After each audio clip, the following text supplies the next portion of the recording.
আসসালামু আলাইকুম সকলকে টেক টিউটোরিয়াল গ্যালারি বেঙ্গলির পক্ষ থেকে জানাচ্ছি সকলকে স্বাগতম। মাইক্রোসফট এক্সেলের নতুন আরেকটি ক্লাস নিয়ে চলে এলাম আমি। আমার গত ক্লাসেই দেখিয়ে ফেলেছেন যে হচ্ছে কিভাবে ভার্টিক্যাল লুকআপ কাজ করে, অর্থাৎ ভি লুকআপ।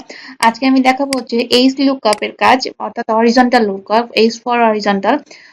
আমার গত ক্লাসে এই যে টপ প্রোডাক্টের যে টাইটেল গুলো ছিল এগুলো জাস্ট ছিল হচ্ছে আপনার কলামের দিকে, আর এখন আছে হচ্ছে এগুলো রো এর দিকে, অর্থাৎ হরিজন্টালি আছে। আর গত ক্লাসে এটা ছিল হচ্ছে ভার্টিক্যাল লুকআপ। জাস্ট এখানে আমি বলে দিই, এই যে গত ক্লাসে এটা ছিল হচ্ছে এটা ভার্টিক্যাল লুকআপের ক্লাসে আমার এটা এই দিকে ছিল, অর্থাৎ কলামের দিকে ছিল।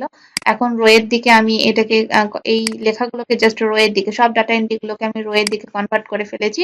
দেখুন এগুলো সবগুলো হচ্ছে রো এর দিকে কিন্তু আছে, রো এর দিকে। তো জাস্ট এই একই জিনিস, same process, just V lookup আর এইচ লুকআপ এর পার্থক্যটা একটু দেখাই দিই। আপনারা জাস্ট যে প্রোডাক্টটি খুঁজতে চাচ্ছেন সেই প্রোডাক্টের নামটি জাস্ট এখানে আপনার কি প্রোডাক্ট আপনার এখানে দিয়ে দিলেন। তারপরে আপনি খুঁজতে যাচ্ছেন ওই প্রোডাক্টের মনিটরের প্রাইস খুঁজতে যাচ্ছেন, এই জন্য আপনি টাইপ করুন ইকুয়াল এইচ লুকআপ।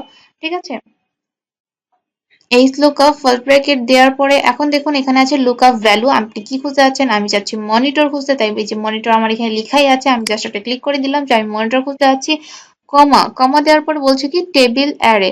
আপনার টেবিল অ্যারেটা কি? টেবিল অ্যারেটা হচ্ছে আপনার এই যে এখান থেকে এই পর্যন্ত এতটুকুর মধ্য থেকে আপনি মনিটরকে চাচ্ছেন, এতটুকুর মধ্যে থেকে মনিটরকে চাচ্ছেন, মনিটরের প্রাইস চাচ্ছেন। ওকে, ফাইন। তো এতটুকুর মধ্যে থেকে আমি চাচ্ছি মনিটরকে, কমা।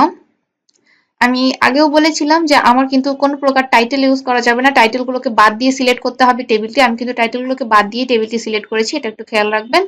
কমা দেওয়ার পর এখন আমাকে কি বলেছে, রো ইন্ডেক্স নাম্বার। আর এখানে যখন আমি ভি এইচ এর জায়গায় ভি দিতাম, অর্থাৎ ভি লুকআপ টাইপ করতাম, তখন কিন্তু এখানে আমাকে বলতো কলাম ইন্ডেক্স নাম্বার। জাস্ট এখন আমাকে বলছে কি রো ইন্ডেক্স নাম্বার। আমার রো কত নাম্বার রো আছে, 1 2 3 4, 4 নাম্বার এই রোতে আমার প্রাইস আছে, আর আমার প্রাইস দরকার। আমার যদি কোয়ান্টিটি প্রয়োজন হতো তাহলে আমি দিতাম 3, প্রাইজের কোড নাম্বার প্রয়োজন হতো তাহলে আমি দিতাম 2। এখন আমার প্রাইস দরকার তাই আমি রো ইন্ডেক্স নাম্বার দিচ্ছি হচ্ছে 4, কমা দিয়ে। এখন কি আপনি অ্যাপ্রক্সিমেট ম্যাচ চাচ্ছেন নাকি এক্সাক্ট ম্যাচ চাচ্ছেন? আমি জাস্ট এখানে এক্সাক্ট ম্যাচ চাচ্ছি, আমি এখানে হচ্ছে 0 দিয়ে দিলাম যে আমার এক্সাক্টলি ওটাই দরকার। জাস্ট ব্র্যাকেট ক্লোজ করে ফেলেছি, এখন এন্টার প্রেস করেছি, দেখুন মনিটর 7000।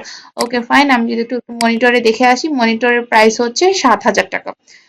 আশা করছি এতটুকু ক্লিয়ার। আর কোনো কারণবশত মনিটরকে এখন আপনি চেঞ্জ করতে চাচ্ছেন, আপনি এখন আমি জাস্ট এখানে ক্যামেরাকে কপি করে এনে মনিটরের জায়গায় ক্যামেরা সেট করে দিলাম।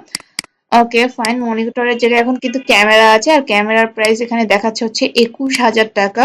তো জাস্ট এখানে খেয়াল করে দেখুন ক্যামেরার প্রাইস হচ্ছে 21000 টাকাই আছে। আপনারা যখন হিউজ পরিমাণ ডেটা ব্যবহার করবেন কোনো একটা কাজের জন্য, এই এতগুলো ডেটাকে নিয়ে যখন আপনি কাজ করবেন তখন কিন্তু যে কোনো একটা নির্দিষ্ট তথ্য পাওয়ার জন্য আপনার এইচ লুকআপ বা ভি লুকআপটা খুবই খুবই ইম্পর্টেন্ট। উপরে আই বাটনে ভি লুকআপের ক্লাসটি দেখতে পাচ্ছেন, দেখে নেবেন অবশ্যই। তো ধন্যবাদ সকলকে এতক্ষণ ধৈর্য ধরে ক্লাসটি দেখার জন্য।